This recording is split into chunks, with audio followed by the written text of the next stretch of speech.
The Trump administration is reversing a Biden-era extension of the temporary protected status program for Venezuelan migrants. Around 600,000 Venezuelans currently have temporary protected status, allowing them to work and live in the U.S. legally. Former Homeland Security Secretary Alejandro Mayorkas extended the program 10 days before President Trump's inauguration.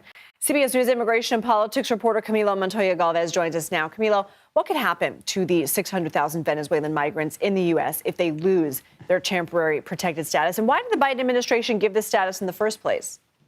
Lindsay, this is by far the largest TPS program out there, covering more than 500,000 Venezuelan migrants currently living here in the U.S. At the end of the Biden administration, the Department of Homeland Security, led by former Secretary Alejandro Mayorkas, ordered an extension of that program by 18 months. It was supposed to run through October of 2026 next year, giving Venezuelans ample time to find another immigration legal status that is permanent, because TPS, as the name indicates, Lindsay, is temporary in nature and is designed to provide a temporary relief to people who are coming from countries beset by war, environmental disasters, or other crises like Venezuela and their economic collapse. But now the Trump administration has reversed that decision by former Secretary Mayorkas. And so that means that the people who have TPS could start losing it as soon as April of this year, in a couple of months. And if people who currently have TPS lose that status, Lindsay, they lose their ability to work and live here in the U.S. lawfully, and they also become eligible for deportation by ICE. And of course, that is the agency, Lindsay, that, as you know, has been charged by President Trump to oversee the largest deportation operation in American history. What are some other legal means of immigration that you have found the Trump administration has been targeting?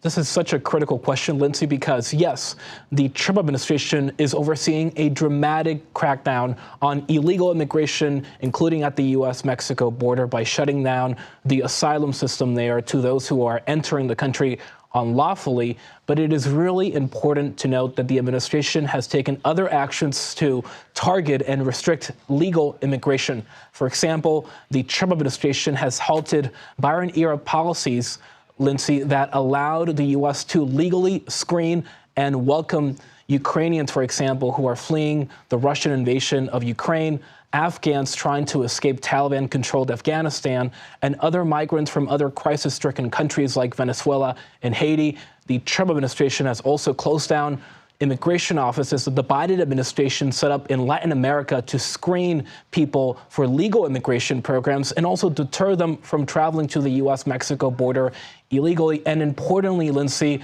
the U.S. now has indefinitely suspended the U.S. refugee program, and that allows people who are vetted overseas and who prove they are fleeing persecution because of their religion or politics or other reasons to come here legally after years of vetting and screenings. And so this is really a crackdown on immigration across the board, Lindsay, not just illegal immigration.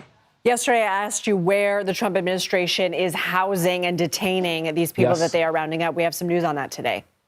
That's right. So the president announced just a few hours ago that he is considering using Guantanamo Bay to detain as many as 30,000 immigrants who are living in the country illegally. He said it would be used for the worst of those who are arrested by ICE. We don't have a lot of details about this potential plan. What I can tell you, Lindsay, is that the U.S. has been using a base there and a center there, a facility there, to house some migrants who are intercepted at sea, like Haitians and Cubans, and who ask for asylum.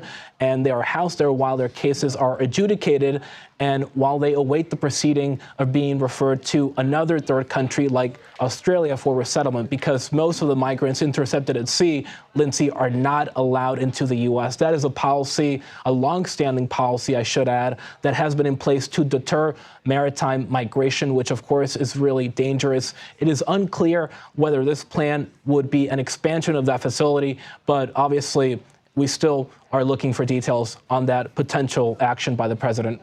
Camilo Montoya-Galvez, thank you. Thanks, Lindsay.